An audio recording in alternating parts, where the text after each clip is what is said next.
How much house can you actually afford based on your salary? Not what Zillow says, not what a lender pre-approves you for, but what you can realistically afford without being stressed every month. Because here's the truth. Just because a bank approves you for a certain amount doesn't mean you should spend that much.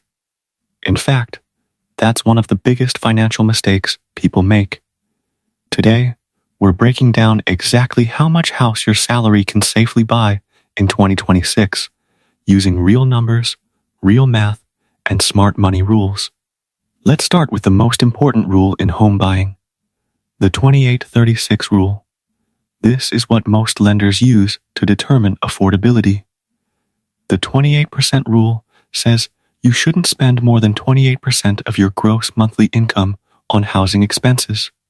That includes your mortgage payment, property taxes, homeowner's insurance, and sometimes HOO fees.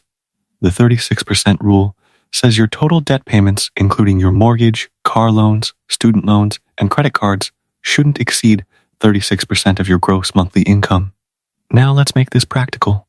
If you earn $75,000 per year, that's about $6,250 per month before taxes.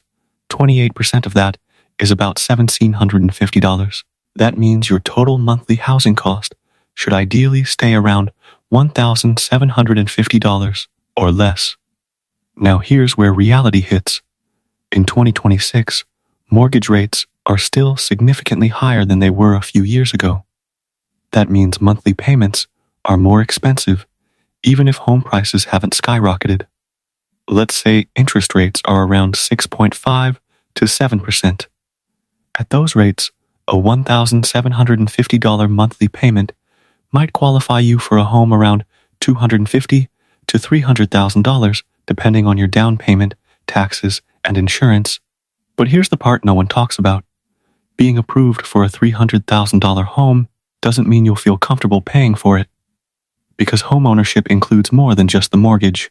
There's maintenance, repairs, unexpected costs, a new roof, shack replacement, property taxes that can increase. A smart rule many homeowners follow is the 1% maintenance rule, meaning you should expect to spend about 1% of the home's value per year on maintenance.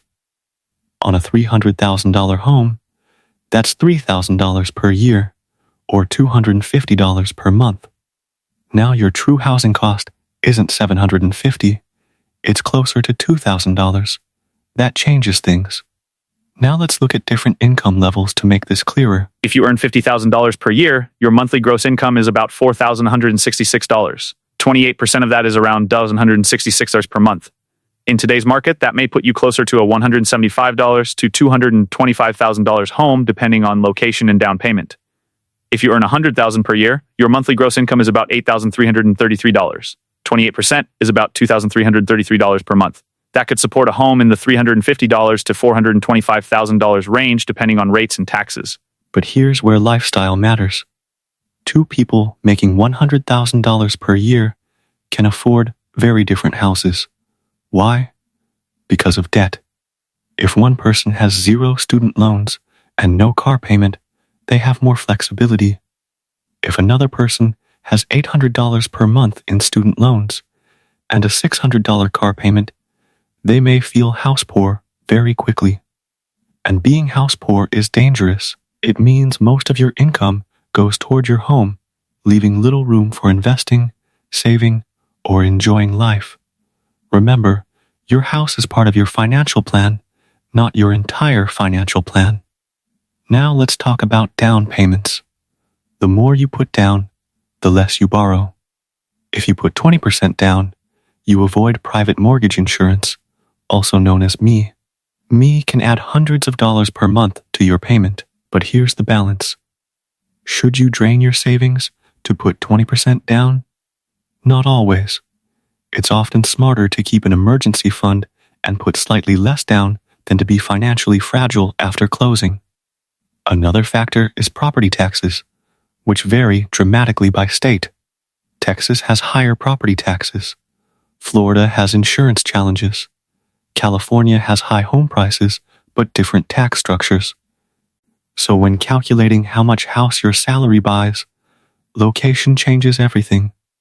A $100,000 salary in Ohio buys a very different home than a $100,000 salary in California or New York. Now let's talk about something important: net income. The 28% rule is based on gross income, but you don't live on gross income. You live on what hits your bank account. If your take-home pay is significantly lower due to taxes, retirement contributions, and health insurance, your comfort level may be lower than lender guidelines suggest.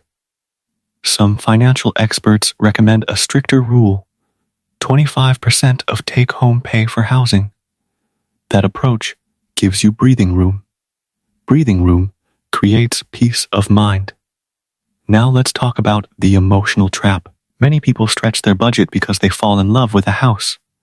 Granite countertops, big backyard, extra bedroom. But every extra $100,000 in house price could mean hundreds more per month for 30 years. That's not just a house decision. That's a life decision. Because money tied up in housing can't be invested elsewhere. If you buy below your maximum budget, you gain flexibility.